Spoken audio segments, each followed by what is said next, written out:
to Brinkley's Book Nook. Today I'm going to be reviewing Cotton's The Secret of the Wind, Book 1 by Jim Pascoe and Heidi Arnold. This book is a graphic novel, but it is more in-depth than some of the books I've read, so it takes a more advanced reader to read it.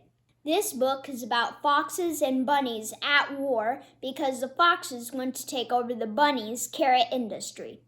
This book has not been one of my favorite books, but I am going to read the second book next time I go to the library just to see what happens. Next, I'm going to be reviewing The Christmas Pig by the infamous J.K. Rowling.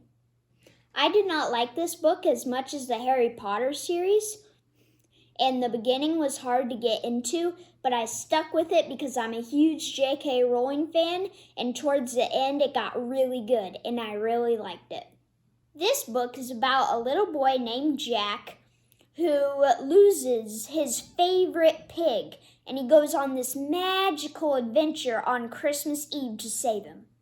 Remember how I told you guys that my dad was picking up books for me at the library? Well, he picked up this really weird one called Apocalypse Taco by Nathan Hale. It is this graphic novel that is more in-depth than others and a little bit on the scary side. I didn't care for this book because it was a little too serious and scary for my taste, but you might like it a lot. It ends on a cliffhanger, which means there's probably another one in the making. So if you like tacos that turn into monsters, you should definitely read this book. Now I'm going to be reviewing Pack's Journey Home by Sarah Pennypacker. This book is about a little boy and some foxes, but the story beginning was so sad that I had no desire whatsoever to finish it. If you're a sucker for sad beginnings, then you should give this book a try.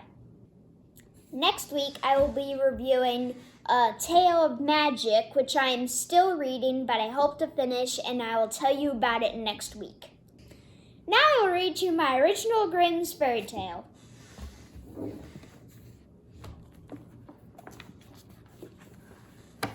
This one is called Fra Trude.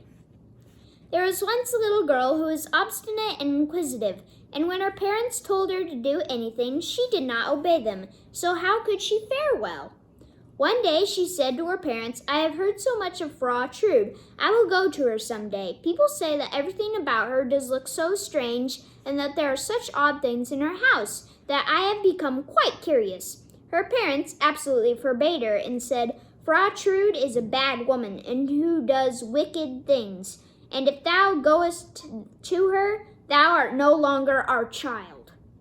But the maiden did not let herself be turned aside by her parents' prohibition, and still went to Fra Trude. And when she got to her, Fra Trude said, "Why art thou so pale?" "Ah," she replied, and her whole body trembled. "I have been so terrified at what I have seen." "What hast thou seen?" "I saw a black man on your steps." "That was a collier." "Then I saw a green man." "That was a huntsman." "After that I saw a blood-red man." "That was a butcher." "Ah, Fra Trude, I was terrified. I looked through the window and saw not you, but as I verily believe, the devil himself with a head of fire." "Oh ho," said she, "then thou hast seen the witch in her proper costume. I have been waiting for thee and wanting thee a long time already. Thou shalt give me some light."